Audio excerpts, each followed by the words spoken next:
Mark Zuckerberg is apparently getting back on his quest to become a well-rounded martial artist and has brought in elite MMA fighter Merab Dvalishvili for a sparring session to help him achieve that goal.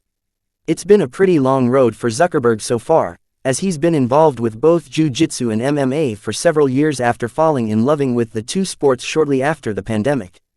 As one of the richest men in the world, he's been able to have the freedom to train reliably on a regular basis with access to some of the best strikers and grapplers in the world.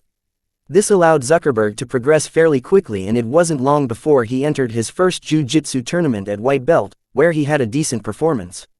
Starting the aport in his late 30s meant that he was never going to be an elite competitor by any stretch of the imagination, but he's done well to get where he is. Zuckerberg competed in both GI and no GI and came away with a gold and silver medal, competing against other white belts in the Master 2 lightweight division. In recognition of his tournament win and his time spent developing his skill on the mats, Zuckerberg was promoted to blue belt just a few months later.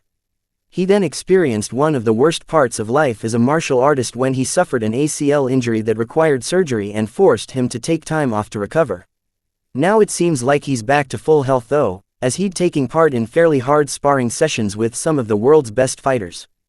Dvalishvili is the former UFC bantamweight world champion and only recently lost the title, having had a 3-fight title reign that spanned almost the entirety of 2025. He holds a 21-5 professional MMA record overall and will likely remain at or near the top of the bantamweight division throughout the next year and beyond.